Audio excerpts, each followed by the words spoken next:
भारतीय मानक ब्यूरो के स्थापना दिवस श्रृंखला के तहत आज देहरादून शाखा द्वारा स्टैंडर्ड कॉन्क्लेव आयोजित किया गया। इसमें उद्योगों की भागीदारी, मानकीकरण के भविष्य, कार्यस्थल पर श्रमिकों की सुरक्षा और BIS के डिजिटल टूल्स के विषय में विस्तार से जानकारी दी गई। कार्यक्रम में विभिन्न उद्योगों के प्रतिनिधियों ने भागीदारी की। सर्वे चौक के IRDT सभागार में आयोजित कार्यक्रम की शुरुआत में पूर्व प्रधानमंत्री डॉक्टर मनमोहन सिंह के निधन पर शोक जताया गया और 1 मिनट का मौन रखकर श्रद्धांजलि दी गई। कार्यक्रम में भारतीय मानक ब्यूरो देहरादून शाखा के प्रमुख और निदेशक सौरभ तिवारी ने कहा कि उद्योगों को नए मानक बनाने के लिए सामने आना चाहिए। उन्होंने जानकारी दी कि देश में अभी 23,000 से अधिक मानक तैयार किए गए हैं, जो दुनिया के कई देशों में बने मानकों की तुलना में काफी कम हैं। उन्होंने इसमें सुधार की आवश्यकता पर जोर दिया।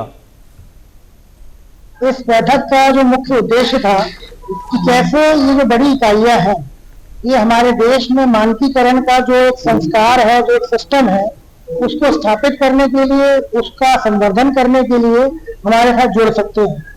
आज आवश्यकता इस बात की है कि जब हमारे प्रधानमंत्री चाहते हैं कि देश जो है तीसरी इकोनॉमी बने और एक विकसित राष्ट्र बने, तो उसमें मानकों का एक महत्वपूर्ण स्थान रहेगा और उन मानकों को स्थापित करने में इन बड़ी इकाइयों का भी एक महत्वपूर्ण योगदान होना चाहिए। तो इस बैठक का मुख्य उद्देश्य तो यही था। इसके अलावा हर इंडस्ट्री में लेबर सेफ्टी से संबंधित कुछ नियम और विधि कानून बने हुए हैं, उनके बारे में भी भारतीय मानक ब्यूरो ने एक जागरूकता कार्यक्रम किया।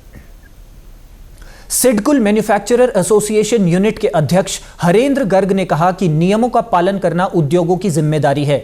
उन्होंने श्रम से संबंधित विभिन्न विषयों पर जानकारी दी। उन्होंने कहा कि SOP के आधार पर सावधानियां रखना बेहद जरूरी है।